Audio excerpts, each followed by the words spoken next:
Hello, everyone. I'm Jay Pelletier. I'm a security compliance technical specialist here at Microsoft. I'm here with my colleague, Chhorn Lim, and we are here today to introduce the Zero Trust, the OCIO DoD Zero Trust Workbook. Now, in November 22, the Department of Defense released the Zero Trust Strategy and Roadmap. And Zero Trust really, continues to evolve and be in a very high demand for all industries, not just the DoD.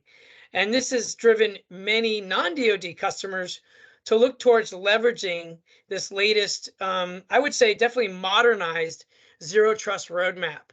So we'll speak a little bit more to that later, and Chhorn will get into that. And but I'll first, go over the purpose of the roadmap, which is really to help enable the implementation of the distinct 45 Zero Trust capabilities and activities that are all required to be implemented by 2027 that are covered within the strategy you see here. So the strategy envisions a DoD information enterprise that will be secured by a fully implemented department-wide Zero Trust cybersecurity framework that will reduce the attack surface and enable risk management and effective data sharing in partnership environments, and also quickly contain and remediate adversary activities. Now, the strategy also recognizes implementing Zero Trust is going to be, a continuous process to improve in the face of evolving adversaries and threats, as well as new technologies that are coming out to fight them. Now, what industry, so industry in essence has responded in a variety of different ways, including Microsoft, which we continue to be an industry leader by providing Zero Trust guidance and cybersecurity platforms to enable Zero Trust principles to the DoD. In fact, we've been doing this for many, many years, and when this came out, the DoD customers that we work with are immediately started looking towards us for ways they could rapidly assess and see blind spots and identify where they can make Zero Trust improvements, as well as take actions and report on their maturity for those 45 high level or high priority actions and activities indicated in the strategy to meet the 2027 deadline. Now, to address this demand, Microsoft is currently developing the DoD OCIO Zero Trust Workbook. So much like many of our other high-valued workbooks in Sentinel, including the TIC 3.0, M2131, this one really focuses on enabling our DoD customers and other customers to make the DoD OCIO Zero Trust strategy, framework, guidance, ideas, concepts a reality and make it real. And so it enables the DoD to really leverage the framework actions and activities that need to be implemented by 2027 to really focus on those configurations, as well as the technologies that deliver those Zero Trust principles directly. So by leveraging this workbook, our DoD Sentinel existing as well as new customers can access their DoD OCIO Zero Trust maturity with a click of a button. They can report and show their progress over time. They could gain insights to drive continuous prioritized Zero Trust improvements.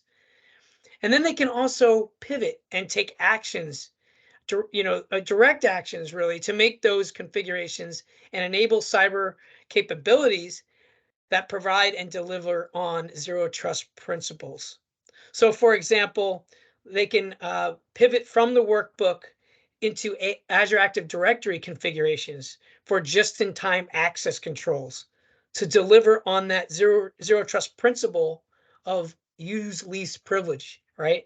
So, or deploying Microsoft Defender platform to deliver the Zero Trust principles and actions related to verifying explicitly, using a myriad of configurations, automations, machine learning, permissions, and policy verifications that are found in our Defender platforms. Now, here today, I also have Chhorn Lim, who continues to work directly with the DoD OCIO Zero Trust team to mature Zero Trust in the DoD. He's also has been a critical contributor to developing this workbook And so take it away, Chhorn. I'd like you to kind of show us around Sure, here. absolutely. So thank you, Jay. As Jay mentioned, I am Chhorn Lim. I'm a cyber technical specialist supporting Zero Trust and the DoD. So really, the DoD Zero Trust strategy is a modernized Zero Trust framework. And sometimes that can be very overwhelming to our customers. So what we want to do is just make it as simple as possible for them through the development of this workbook.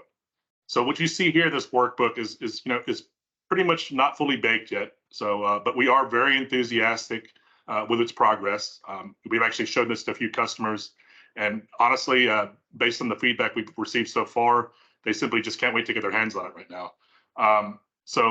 As we mentioned, right, so we do have some customers that have sort of started looking at this as well, and we are receiving some recommendations directly from them in order to improve this when it does come time to release it. This workbook itself is intended to be leveraged by both high levels such as CIOs, CTOs, CISOs, along with even our SOC analysts. So really what it's trying to do is it's trying to help them visualize their organization's zero trust maturity level and report on it. So they can take things like actions, make prioritized decisions on zero trust to make sure that they meet that 2027 mandate. So as you can see here, we've actually made some relevant references based on some recent feedback to show both not just the commercial, but also our government portals. This is actually feedback received directly from our customers. So what we do here, again, is just make sure that we take that feedback, continuously improve and make sure this workbook meets the needs whenever it comes time to be released. In fact, one of our commercial customers actually said, we recognize the DoD Zero Trust strategy is a modernized approach, with the capabilities and activities. So we figured if it's good for the DoD, then it's probably good for us as well. So really, this DoD Zero Trust workbook is supposed to be released later this year. We do have plans around the release to enable our customers to improve the ability further to make sure that zero trust is real and not just a strategy or a mindset or even a framework or concept. And what this does in its intent is to basically make this a capability for our customers to report on implementing their target level activities, enabling prioritization, ease of management, deployment, as well as generally giving them the ability to take actions and assess their current maturity continuously to improve their posture in order to meet that 2027 deadline. So with that, turn it back over to Jay, and I thank you guys for your time. Yeah, thank you so much, Chhorn. That was extremely helpful and appreciate the details. We're looking forward to deploying this as well as our customers are. And thank you for taking the time to hear our kind of trailer